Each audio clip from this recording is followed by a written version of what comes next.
Howdy!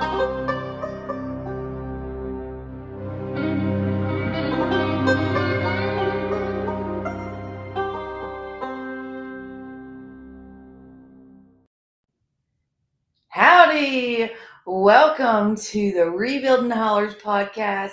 My name is Stephanie Johnson, and I will be your host for the evening. I am so thankful you are here. I have an amazing guest on tonight that is really going to she's gonna help me. She's gonna help me. I'm so excited about that because y'all know this is crazy what we're doing here. But first, before we introduce our guest, I would like to give you some updates on what is happening here in Burnsville, North Carolina, my favorite place in the world, and the place where you're doing whatever it takes to rebuild the lives of our neighbors and their homes and their businesses. And we are really doing a great job. So I want to thank you so much for helping me do that. Tomorrow, we have the Burnsville Christmas Parade, and I'm so excited about it. We originally were going to be on another podcast. That got canceled, and so I immediately got us signed up for the Burnsville Christmas Parade. So I look forward to seeing all my friends tomorrow in downtown Burnsville at 1 o'clock. We got a big parade float. I think it's going to be fabulous. And it's also, it's just great throwing candy at people. It's one of my favorite things. So I'm excited about tomorrow. Now, on to some updates. Y'all, our projects, they are hustling. They are pushing so hard to get home. Project number 3 got their rafters set this week. So the roof is on. Shingles will be up soon. I'm crazy excited about that. Project number 8 is he's just rock star building his house. Now, project number 8 is building his own home. So we are just providing all the building materials for it. And it looks amazing. I'm so excited about the progress they have made. Project number 9 is still moving forward. They've had a couple hiccups here and there, but the roof is almost done. They're doing great. I'm so excited about project number 9. Project number 12, the metal is up. So our first barndominium, the metal structure is completely done. The contractor was up there today working on all the measurements, getting everything ready for those interior walls.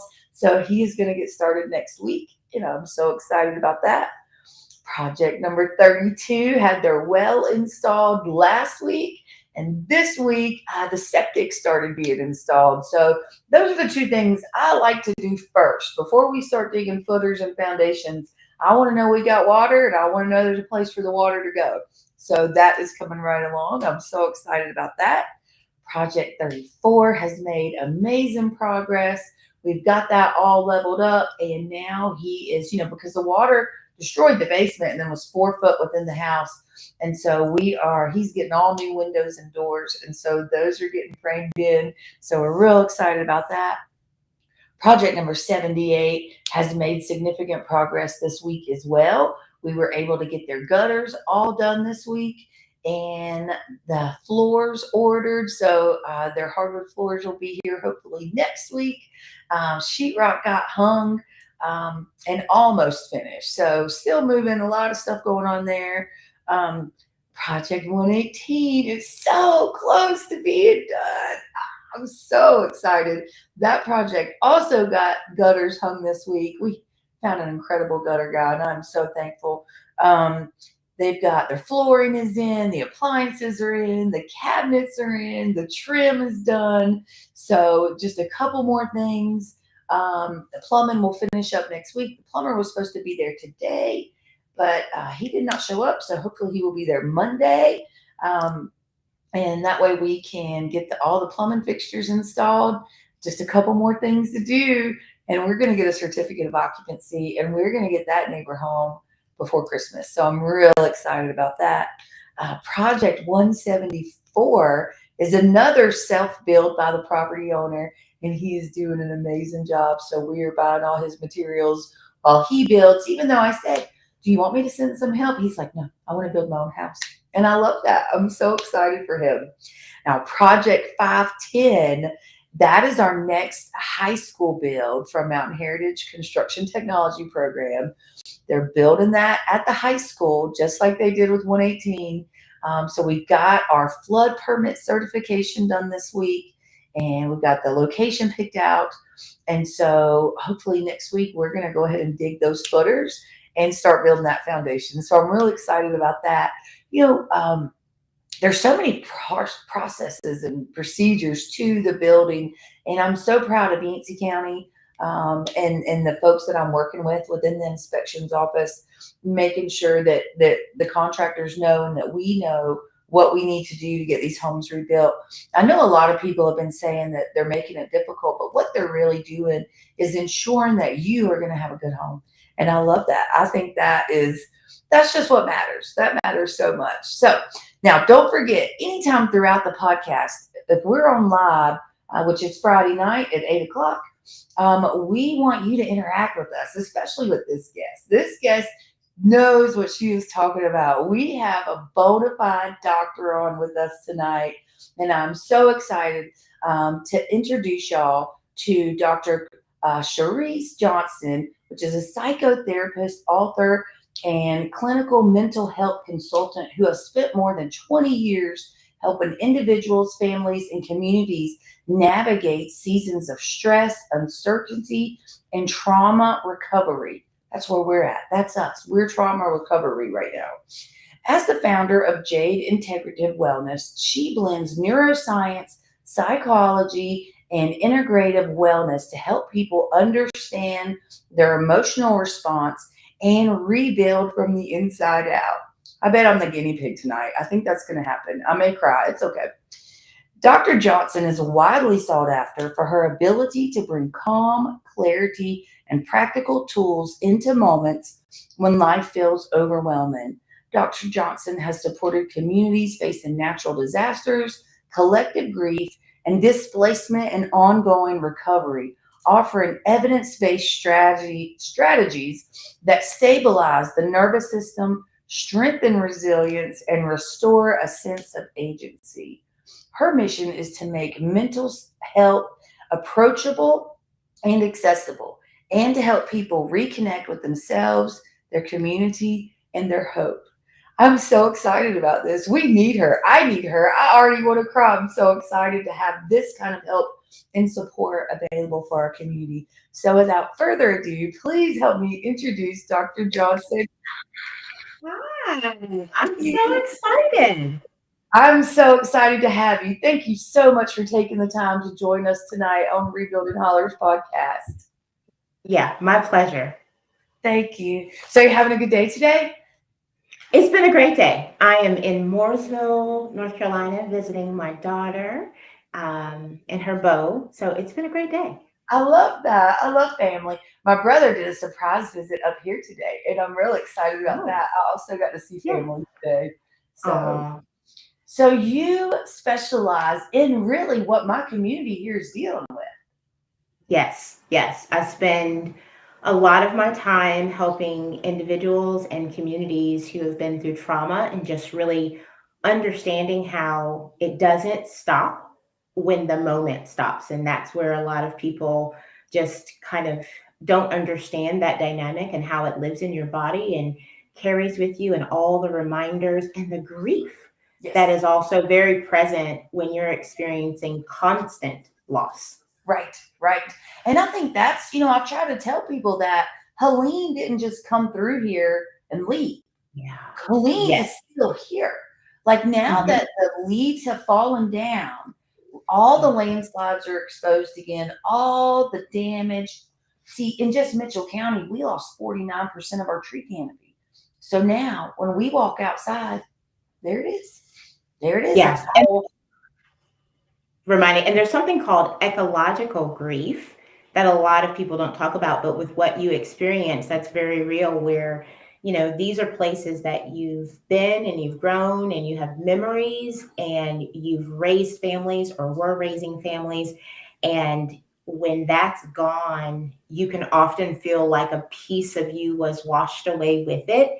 And rebuilding is so important. But let's be honest, there are certain things that can't be rebuilt the exact same way. And those are the pieces that you grieve.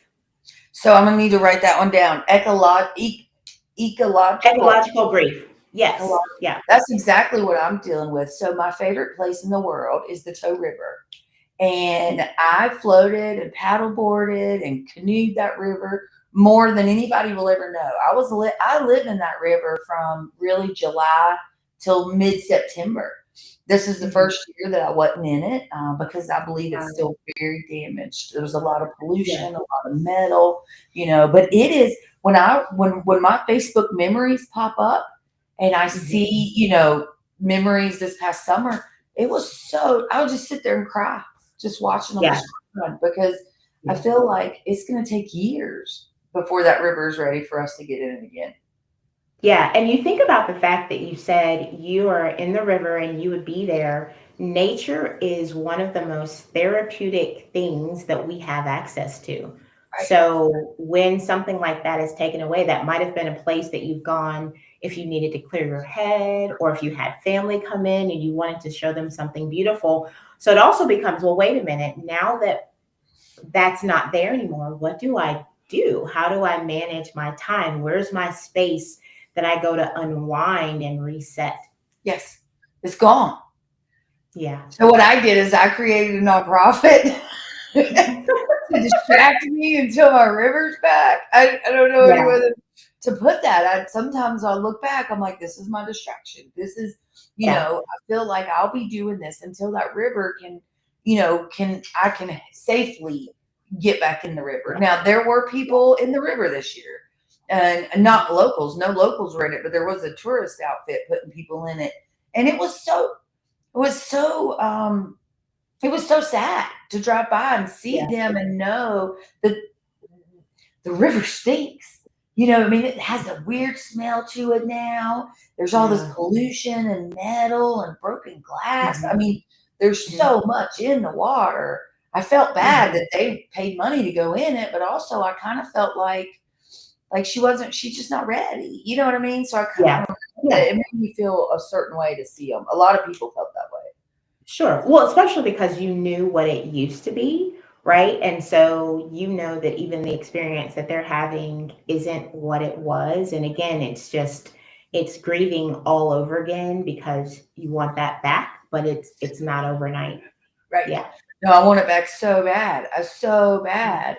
And I would go, I was able to get my feet in the river. I would go as far up the cane or the South Toe as I could, Mhm. although it's destroyed all the way down. See, the storm Yeah. got stuck on Mount Mitchell and it destroyed Right. everything from here to Yeah. the toe, which is the Mhm. entire county.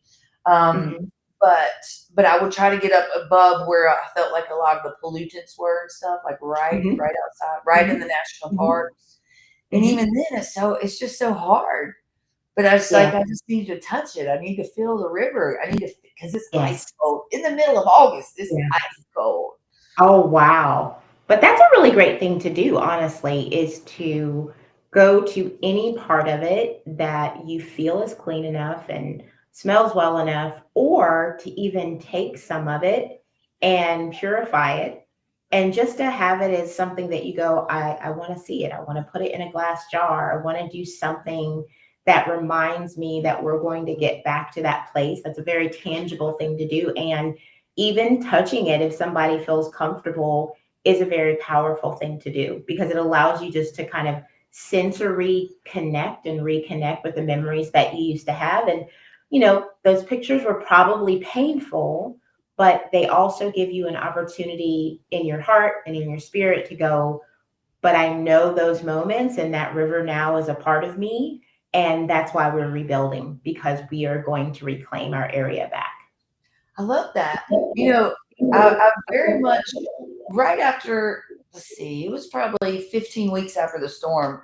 It was just everything about this has been so hard, and I was having what I call like a come apart. I was upset, and I was holding it in, and I was like, I just got to get to the river. I just got to get to the river, and that's exactly what I did. I got down to the river and crawled up trees and over trees and down to get down to her.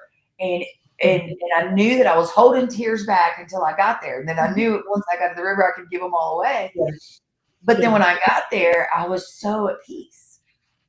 Like she was Yeah. still there, right? Like it was very Yeah. broken, a lot of Mhm. damage, a lot of nothing looks the same. My favorite islands are gone and stuff, but Mhm. but it's still there. And so that really makes sense. That I like that.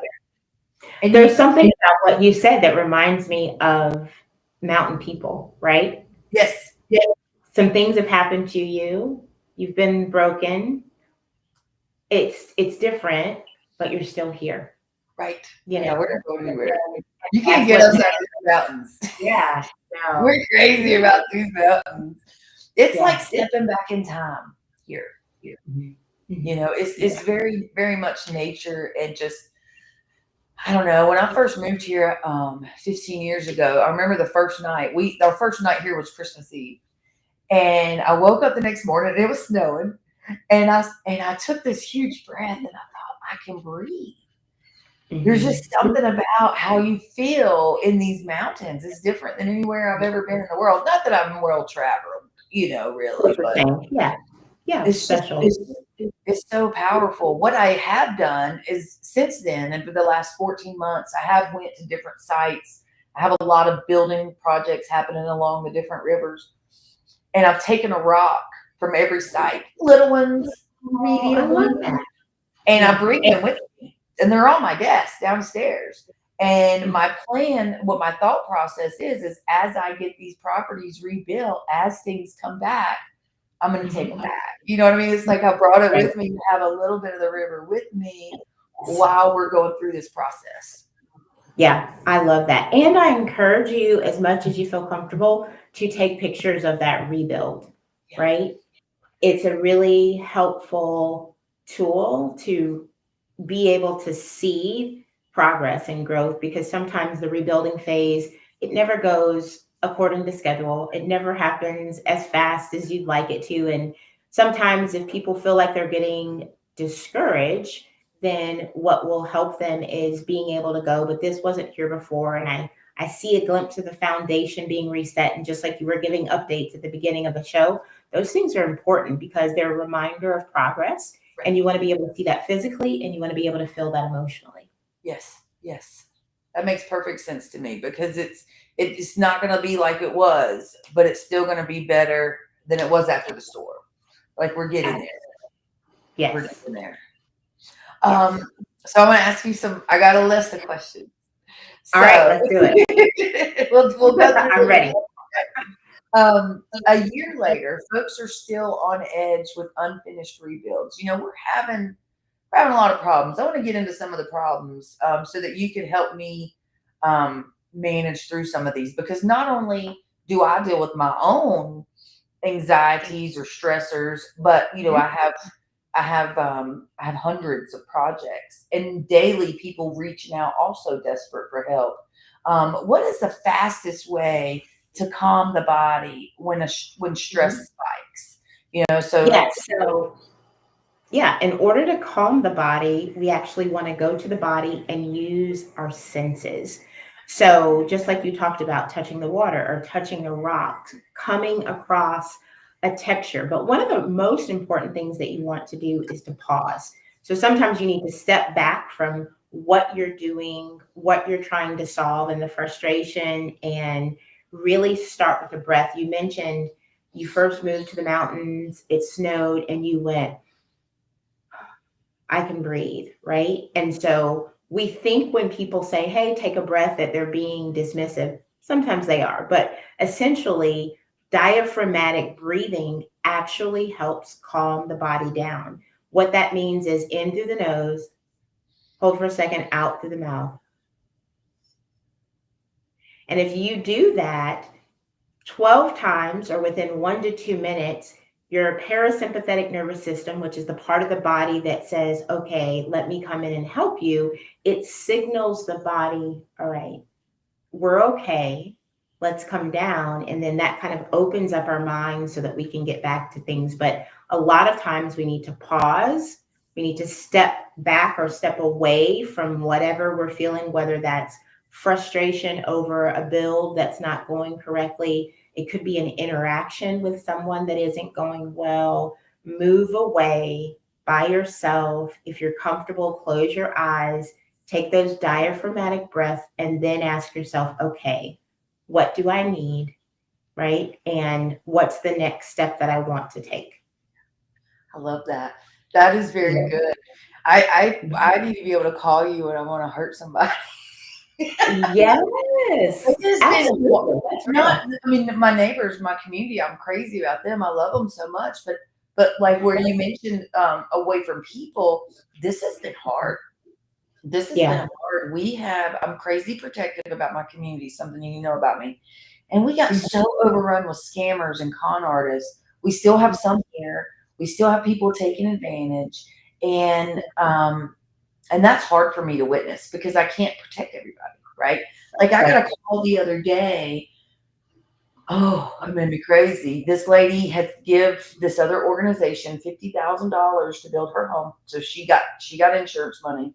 She gave Mhm. $50,000 to another organization, Mhm. and they have got the building in place and ghosted her. They're not calling her back. They're not working on the project. They're not doing anything. And so they're calling me, Yeah. going, "You step in." No, I can't step in on someone else's bill, Yeah. you know. Yeah. But how do I Yeah. help them? And so, and how do I coach them through that? Like what Yeah. is it's In a situation like that, your presence is honestly as much as you can give them, right? It's, I am so sorry that this happened to you. I cannot imagine how overwhelmed you are by the reality that someone would do that to you, knowing that you don't have anything, right? right, Or knowing that this is all you have. So while I can't step in to someone else's build, if you get to the place where you're able to recoup any of that money, I can help point you towards trusted people that can help you with the next step. So you haven't overpromised. You've acknowledged that this is a really difficult situation, but you've also made it clear, not because you don't want to, but because you can't, that it isn't possible for you to do something with nothing. But a lot of times people are really just looking for reassurance, right. and that's so unfortunate. It is one of the most awful things in the world, but there are some ugly people out there. There really are. And a lot of times I get in the beginning, I didn't have to lose I didn't have to lose have a come part too many times, as far as, or we say lose my religion a little bit because I'm Yeah, redhead. I mean, I'm next level crazy. yeah, Anyway, in this normal environment, since the storm, I feel like I actually calmed down a lot. So I haven't like really flipped out on anybody or, got really aggressive with people that I felt like were taking advantage of my community. But mhm, I did have a situation recently. So okay, one of the things, since we're kind of on this, this stuff, I had, not many men are used to women in the construction field at all. And so I've had some people not from here, not my neighbors. They love me. They know. But I've had these men come in from other states and just mhm, talk like a dog. I mean, they dog the mhm, fire out of me, like to the point. mhm, And in the beginning, I was really good at handling it because I was just laugh at them and tell them I don't need their help. But now one of them is involved in a project, and he is. This is making me yeah, crazy. Like so yeah, bad the other day, I was like, the only relief I could imagine from this situation is if I just bang my head against the wall. Like that's how bad. mhm, I just want to bang my head against the wall. What do I yeah. do when I want to bang my head? Still breathe? Because I Mhm. didn't Well, tell them I first, was you don't bang your head against the wall. We need your head and everything that's inside of it. And I want you to consider this, right? In the beginning, maybe it didn't bother you, but we have what's called accumulative stress. So after then repeatedly experiencing that over and over, you're going to hit a wall, and you're going to get to a point where it becomes, if another person comes and talks this way to me, I'm going to lose my mind. Now, it can be overwhelming when you have multiple projects going on, but something that might be helpful is also that might be how you vet individuals. So have some conversation and say, if someone approaches you and they want to come help on a project, I'm the lead here. I would love to have some honest conversation with you about how well will we be able to communicate with one another, with me being a woman, because here is what I expect. Is that something that you think we're going to be able to do? Because It could also mean if this person is too activating, no matter how good they are, it might be this is not a good individual for this environment. Because what happens is if you get rattled, it not only impacts you, it impacts all the other people that you're trying to help, because then you're hyper vigilant, your nerves are bad, you're short, you're irritable, and you have to work to calm down. But I am a huge proponent of having some very honest conversation, not in front of everybody. Right. You know, when you get a moment, let's step over to the side. And I don't know what you're used to where you are, but this is how we respect here. And I am not feeling respected. I respect you, and I absolutely expect the same thing in return. And then, you know, if you can get through that, it's trying to stay focused on I will endure this if it's not egregious for a period of time because it's worth it for the people that I'm trying to help. But then afterwards, the boundary might be this person needs to come off the list because all help isn't good help. You're brilliant. You're brilliant. And that's exactly right. All help is not good help. It's been so bad. It's been so bad that I'm to the point of I'm not going to have any more volunteers. No more. This one group has been so bad that I'm like, I'm not. And they're the only volunteer. I mean, now I have my Ohio guys. They're incredible. They're Yeah, skilled yeah, tradesmen, know what they're doing. They love me. I love yeah, them. yeah, But this other group, I'm like, I'm just going to have a no volunteer policy because that one has yeah. been, this experience has been so bad. Well, but do you need the volunteers? Do you need volunteers? No, they're Because not what, volunteers. Like we have okay. some are amazing. Like my Ohio group is all skilled tradesmen. So 5 to 7 come at one time. What they can Mhm. accomplish in a week is incredible. They're good to Yes. their neighbors. They make people feel, you know what I mean? Like they're Yeah. genuinely here to help and so kind, Yeah. so wonderful. Yeah. But then some volunteer groups are very much like, well, we're volunteering our time and you're getting this for free. So it's okay if we broke it in the process. Yeah. And it's not. It's not, Yeah. no, it's making And, me crazy. yeah. And so if you decide, I don't want to be all or none, I don't want to just say no more volunteers because of one bad group, also consider having like a volunteer agreement, right? My kids used to play sports, and every year we would have to sign something basically as parents that would say, if you come here, if you volunteer, if you're going to be at the game, you commit to not acting like a fool, Right. essentially. Right. And so maybe that is what can be created is if your organization comes here, here are the agreements that we have set forth for volunteers around things being broken, around what's being communicated. Everyone signs it, and they know if these agreements are broken, we will ask you to leave. But it doesn't keep everybody away, but it sets a standard that, you're not giving to us, like we're just this poor, decrepit people that should be so grateful for your help. That is demoralizing and It's been not awful. okay. It's been awful. Yeah. It's been Yeah.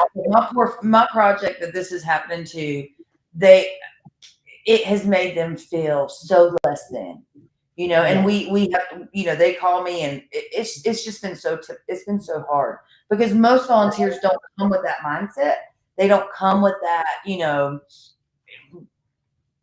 don't want to act like that. But this one Yeah. particular group repetitively has just been Yeah.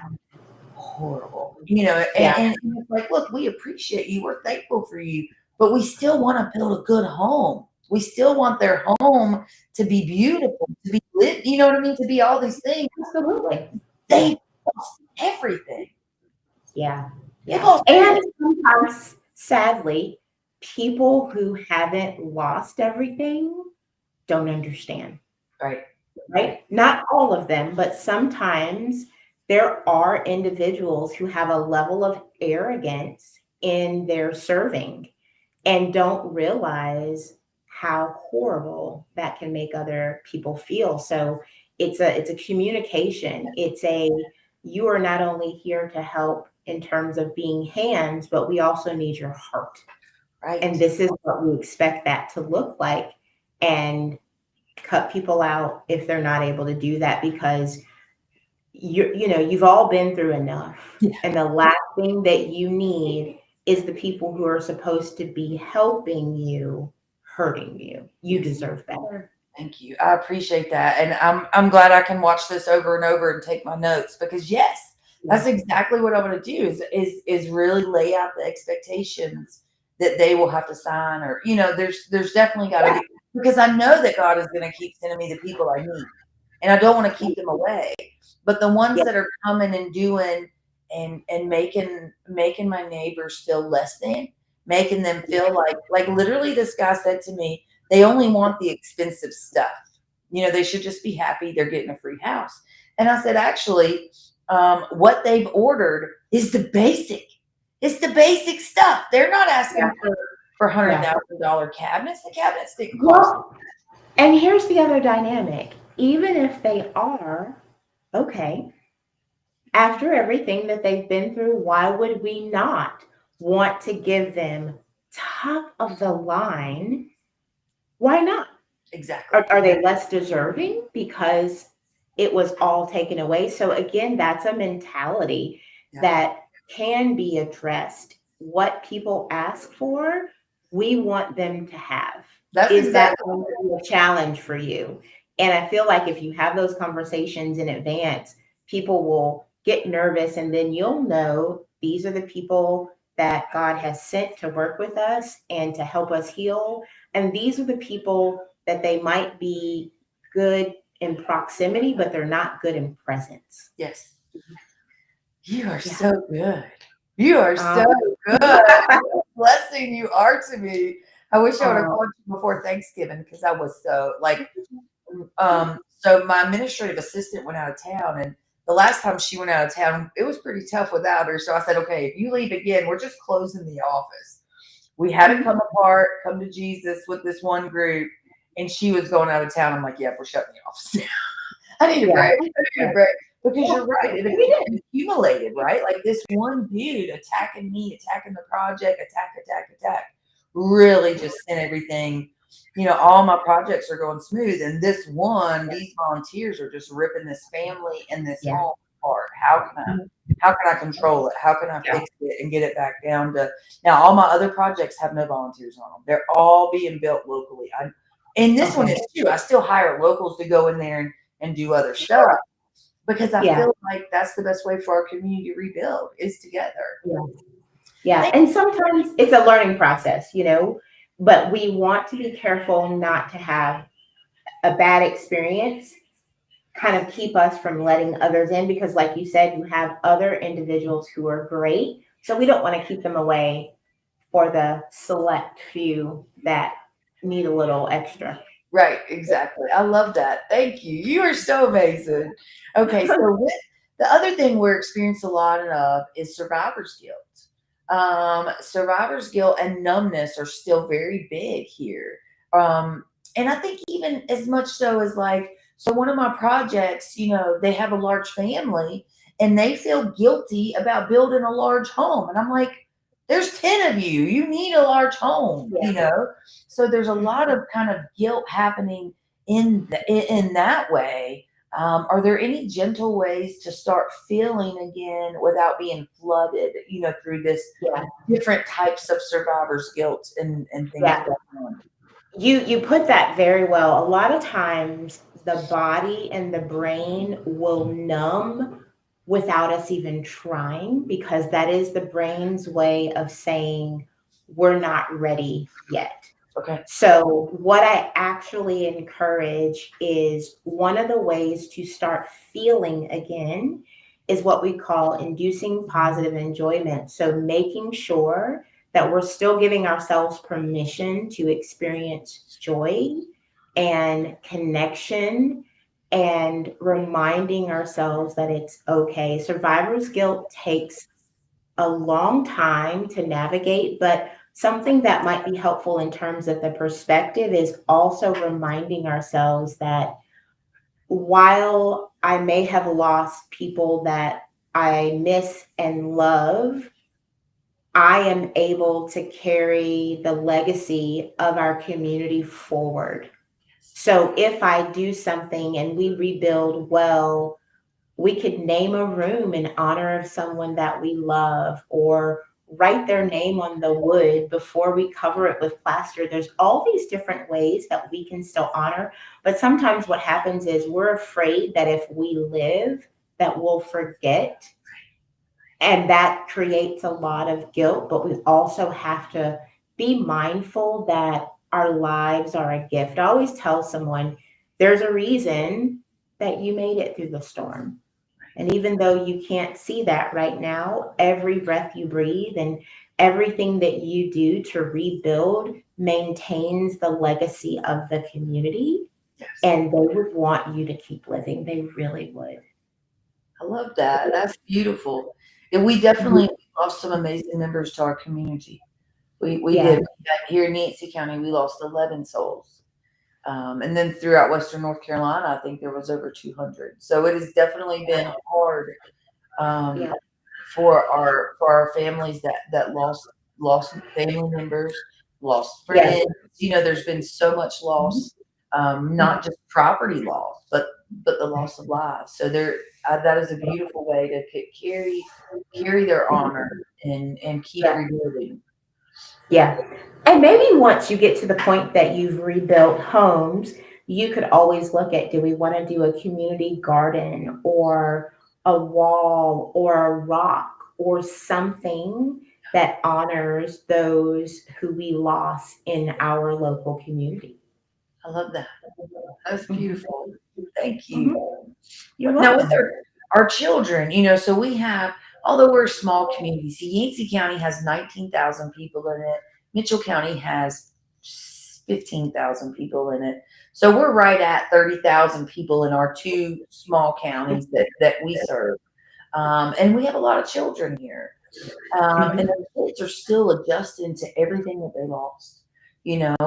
What can burned out parents? I've got parents still living in RVs with their children. So what can the parents that are already burned out, already overwhelmed, what can they do to help? With the children that are still very much adjusting, the Yeah. teachers in schools. So I was visiting the middle school a couple of months ago with the Weather Channel, and teachers were telling us how when it starts to get dark out, if it starts raining, stuff starts Yeah. going, the whole tension in the school just is. Oh, The yeah. kids are just staring out the window. You can tell they're all starting to panic. What would be Yeah. some great things for our children? Yeah, well, first, that could be a potentially great way to utilize volunteers, right? So that might be, maybe you have volunteers that come in and do a parents' night out for the parents of these kids so that they can just go break. A lot of times when you have children, you don't get a chance to have those come apart moments because you Right, have little people right, around you watching. So that could be a way to utilize volunteers. When it comes, for example, to the kids that are in school, I would really name and identify what they're feeling. A lot of times we think, well, if we act like it's not happening, that they will be okay, but everyone feels it. So that would look like, instead, saying, hey, it is getting dark outside and there's a little wind. If anyone notices that you start feeling uncomfortable, you know, say this word, right? Like, they can give you a code word, they can come up and whisper it to you, they can write it down. We want to give our kids permission to acknowledge what they feel, to name it and to identify it, because that helps reduce the intensity of the feeling. So you pause and go, let's take a moment. I want you to write down what you're feeling, or let me give you all clay, depends on the age of the kids. And I want you to create something that feels the way you're feeling right now, because they need to process it and digest it, and then remind them what you're feeling makes so much sense considering what you've been through. And then a very simple thing to do with kids is the 5, 4, 3, 2, 1 method, where it's like, okay, let's ground. I want you to name 5 things that you can see. What are 4 things that you can hear? 3 things that you can touch, right? And just bring them all the way down to, but in this moment right now, which is all we can control, we're okay. But you want to give them a chance to communicate that was scary to be able to name it. And then we use the senses to go, what do you see that reminds you that right now you're safe? And then, you're likely doing this. Make sure that your children also have storm protocol where they would know if something happens. We don't want to say that it would be as catastrophic, but helping them know here's where we'll go and here's what we can do helps them feel prepared. Yes. So like making a plan, having a preparedness plan for storms. Yes. I love that. Yeah. That I would love be very plans. and they feel okay. Yeah. Yeah. That's a great idea. Mhm. That's a really great idea. And maybe even a code word, you said. Yes, a code word that they can use with their teacher or even at home Right. to communicate, I'm afraid, because not every child is going to sit down and tell you and verbalize, but they Right. feel it. But they could come up to you and say, code yellow. Yeah. And they're afraid and maybe they need a big hug. Yeah. Or maybe I need to stop doing what I'm doing and we need to go sit down and watch a movie or color or play a video game or whatever it is that they enjoy age appropriate. But that lets me know they're not okay because you can't look at a child and tell when they're okay any more than you can look at an adult and tell when we're okay. Right. I love that. I love that. I want to tell you, so I have car anxiety. So what that means is I drive a Hummer because I feel like I'm safe in a roll cage, right? Like I can't ride with other people. I completely freak out. And so when I get afraid, when my husband's driving, I learn to go, wee. And I Yes. started doing that because I can't be afraid when I'm going, wee. Yes. Yeah. You're like, wait, that doesn't matter. Yeah, But because it's it a makes your brain verbal think, way for him to know that something's yes, going on in my head and I'm starting to panic, correct. right? Because I will Yes. jump out of a moving car. If you scare me, I'm bad. We're Yeah. done. And You it's know? much better than you being like, and then you're scaring him and he's swerving because he doesn't know what's going on. Yes, yes. So I like that. I like the verbal. The kid may not want to yell "wee," but I mean that's what I do when I Something. am Mhm. freaking out in a car, which doesn't happen with him a lot, but sometimes it does. Going up and down these Yeah. mountains, we have a oh Mhm. no road. I'm not going up that road. As a Yeah. realtor, it is a problem sometimes. I know. But that's real. It can be very scary. Oh, it's so real. It's so real. That's why I drive a big truck. But I love giving the kids a code word. With my daughter, so she's 19. She'll be 20 next month, but she was 18 when the storm happened. And she was our whole world. My husband and I's world revolved around her. Whatever she wanted, that's what we did. And since the storm, we've been a little preoccupied. And so we finally did have to have a sit down meeting. And she's not a meeting, family Yeah. talk. And she's like, Mom, it's like, you don't have time for me anymore. You're too busy. And I said, babe, you just got to say, Mama, I need you right now. Yeah. And so we have that code word at our house, but it's more of a she needs some attention because I've been a little busy, and this Yeah. isn't I'm in my office from 10 a.m. to 4 p.m., but I do this 24/7. Sometimes, Yeah. especially in the first 6 months, people would call me in the middle of the night, freaking out, Yeah. because Yeah. something was going on and they just needed somebody to talk to. Yeah. Well, and sometimes our way of coping with trauma is to overcompensate. Like we laughed at the beginning and you were like, yes, I didn't know what to do. So I created a nonprofit, and that's amazing. But also for you and other volunteers, it also means placing some intentional boundaries in place. So if you've had a daughter, and for anyone else listening who said, but hello, I'm over here, that might mean you have some pockets of time that you commit to for these hours each day, 1 or 2 hours, or on this day, I'm going to focus on my family and I'm going to focus on my daughter. And if there's someone else that's helping the nonprofit, or have other people that can help, they can wait, Yeah, and be okay, or find out what other resources might be available to them. Because at some point, you want to move away from feeling like you have to be there for everyone 24 hours a day, 7 days a week. Your heart is in a beautiful place, but you'll burn out. right, right. No, I hit that. I did hit that. And so now we're closed on Saturdays and Sundays. But yeah, I love that. We limited our hours, because in the beginning, the first 6 months, I mean, it was Of nonstop. course. But, Yeah. we're 10 to 4 in the office, closed Saturday and Sundays. But that unfortunately is You turn it off on Saturdays and Sundays when the office is closed. I try. A lot of times, so I still sell real estate because that's how I pay my bills. And so a lot of Okay. times I am realtoring on Saturdays and Sundays. Okay. Yeah. Yeah. So it's tough to try to meet the balance of my home life, all of my plants. I've probably lost like 6 plants, which you wouldn't think, is a plant, but they were beautiful, lovely plants. But now I don't water them as often. I don't sing to them as Yeah. often. I'm not turning them and Yeah. washing them and doing all the plant mom stuff as often. So I know that was a visual reminder to me that I've got to step back enough and learn the boundaries to take care of my plants as well. Because I don't want to. So that would be a really beautiful goal then maybe to take into the new year, is that you want to get 1 or 2 new ones New and be plants. intentional. Yes. That's going to be the go-to for my husband if he's watching tonight. We're going to know because he's going to say I can have 3 new plants. Yeah, because that's rebuilding. That's going, hey, I want to return to myself because I know that when I'm healthy, I'm watering them. I'm making sure that they're rotated. I'm making sure that I'm singing to them.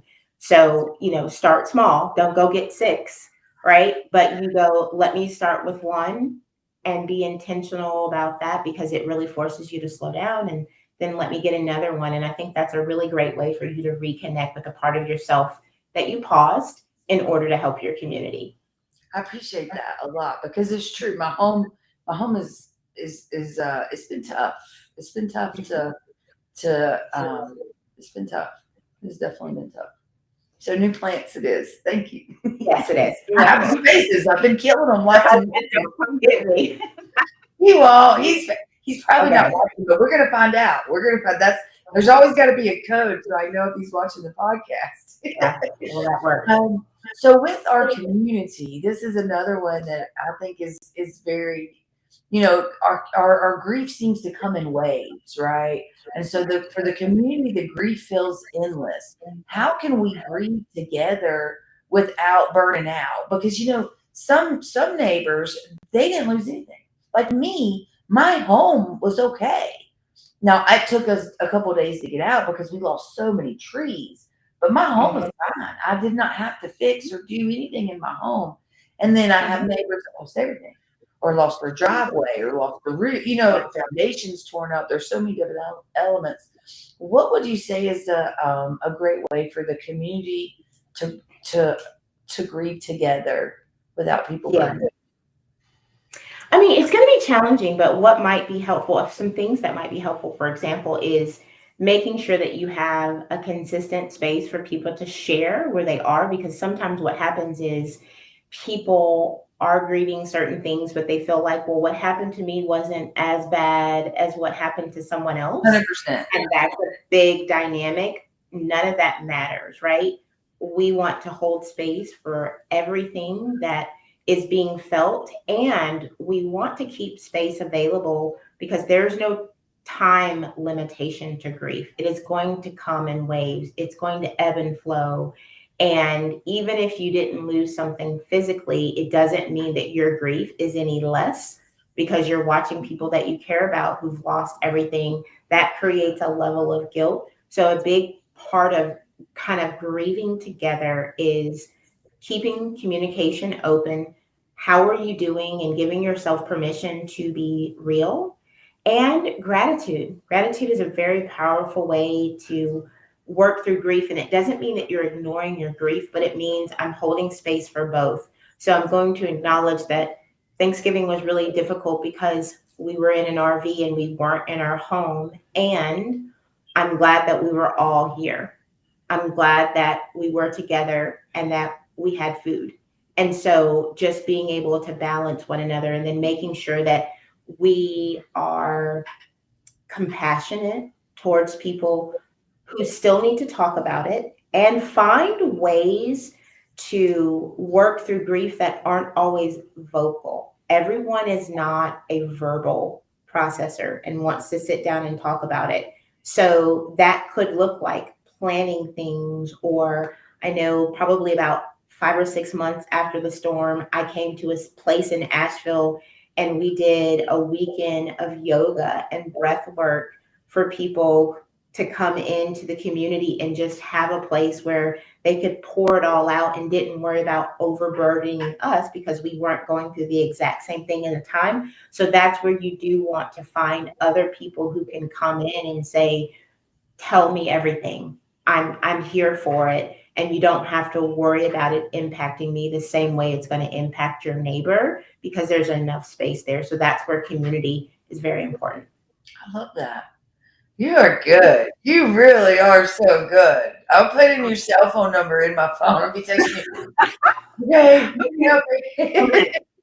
Yeah. Stephanie? Yeah. In the nose, out the mouth. No, kiddos. Out the mouth. I love that. Oh, I'm so thankful. Um, Another thing that I do think is a big one is we have so many of our neighbors are still living in campers. Um, Most of my product full rebuilds, which I have 45 rebuilds just on my list. Almost all of them are in campers. Some are in rentals, but most are still in campers. Coming into a second winter in a camper, it's they may be like on the job. A lot of our mountain people are not leaving their property, and in the beginning Right, they couldn't because we had these looters came in, right? The grifters, people coming in right. to steal and stuff. And so a lot of them are on site. Maybe there's no progress happening, some progress happening. You know, everybody's in different stages of construction. How do they get back any sense of control? Like even when they can't control necessarily the job site or what is happening Yeah, right there around them, is there a yeah. way for them to feel in control? Well, control is one of the myths, right? Right. Into life. It makes a lot of sense. What I encourage people is to focus less on control and more on choice, right? There are a lot of things that are out of my control, but how can I choose to respond? Because we don't have control, right? That was one Right. of the most overwhelming things about that. And you're going to be exhausted because this is not the preferred way of continuing to do life. It's very different to be in a rental than to be in an RV. And so trying to focus on what do we still have? What can we still choose? And really trying to move forward in your mind and really remind yourself, as hard as this is right now, it's not forever. And we are glad that we can still be in the community, in the camper, because I also know that there's a lot of mountain people. Some of them were displaced to other cities Yeah. and they're not even in the community. So we're not trying to diminish your experience, but sometimes we can be so focused on what we don't have that we don't sit in what we do have and go, if being in this RV right now is the worst thing that we're experiencing, I believe we can get through this and take it one day at a time. Yeah. Some days aren't going to feel that bad. Other days, you're going to feel like pulling your hair out because there's too many people in a really small space. And the other thing that I would encourage, depending upon the comfort, those who are in homes might want to consider opening their home to a family that's in a camper and just saying, why don't you guys come to dinner? Because there's also something about going like, oh, there's enough room here that I don't hear all 5 kids Right. at one time. So making sure that we open up opportunities for them to come and be in those spaces and get a little reprieve. I love that. I think so too. I think that's a huge part of of the process. We have here at Rebuilding Hollers, we have respite condos because I Yeah. felt like, people may need space. Now, Yeah. the locals have not stayed with me as often as I thought they would. Maybe winter. Winter, last winter was more than the spring, summer. So I think we may get busy again with people spending the night. But mostly it's for showers because we have a lot of people who don't have running water. And Right. so they're not taking showers, they're not doing laundry.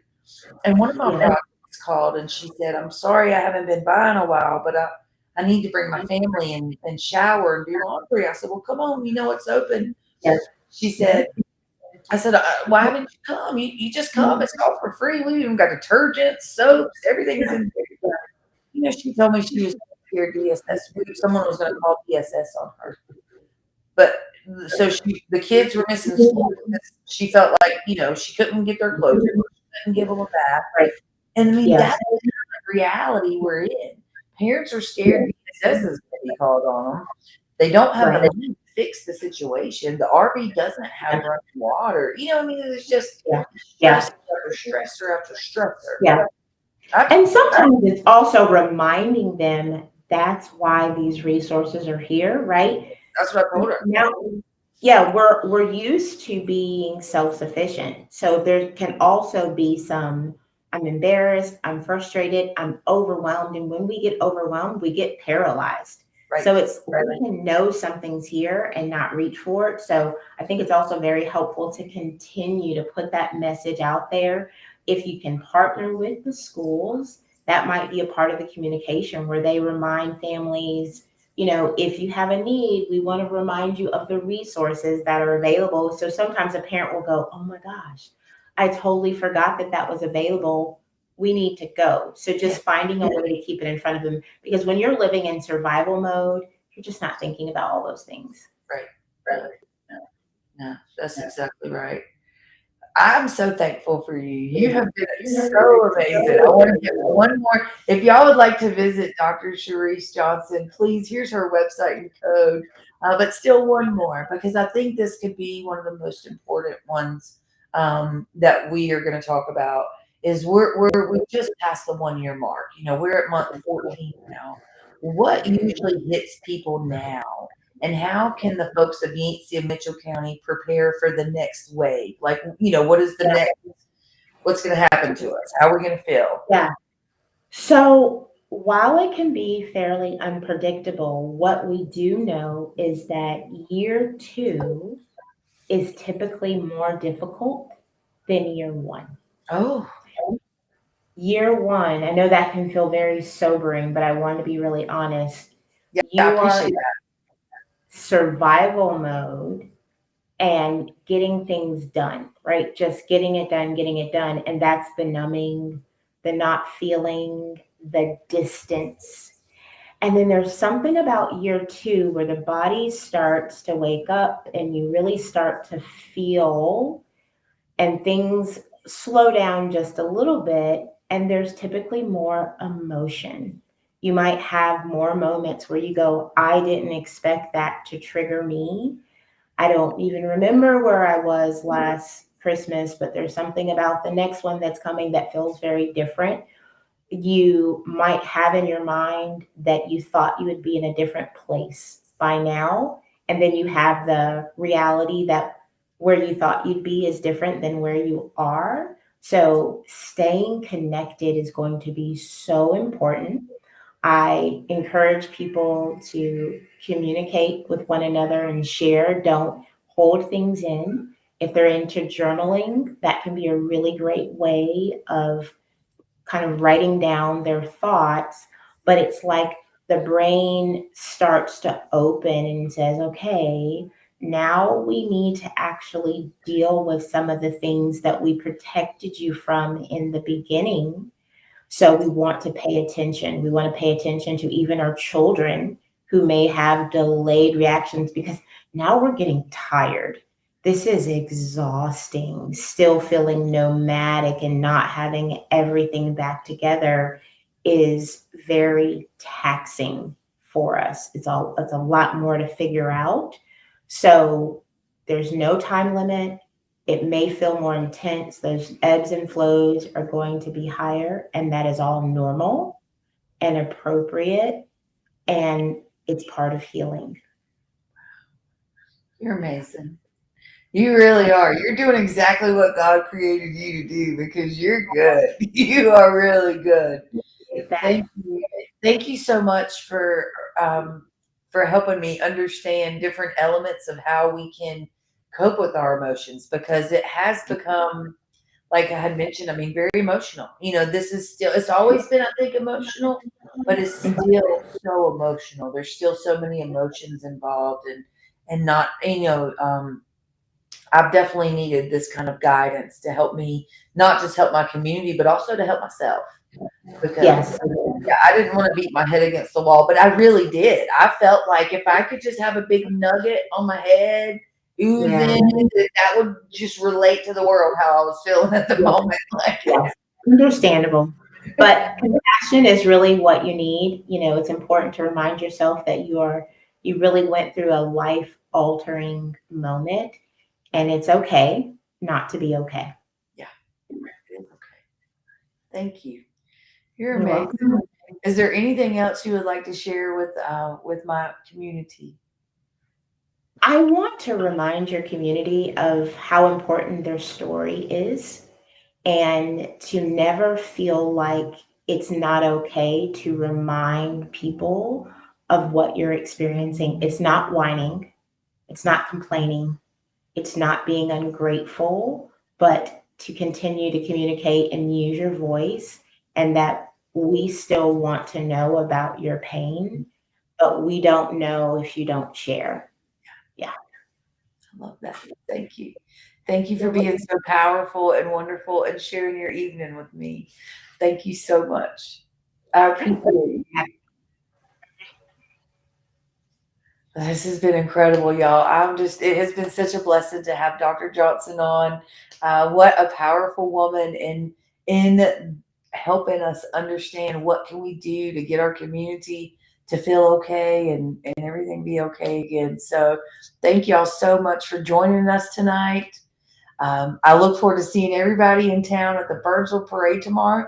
There's going to be 79 floats there, and I'm going to be one of them. I'm most excited about that. So, as always, thank y'all so much for loving me. Thank you so much for loving my community. I'll see y'all later. The hardest part isn't the knowing. It isn't knowing everything that you have to do to get everything back right. The hardest part are the memories. Knowing exactly how it used to look before the storm. That's the hardest part.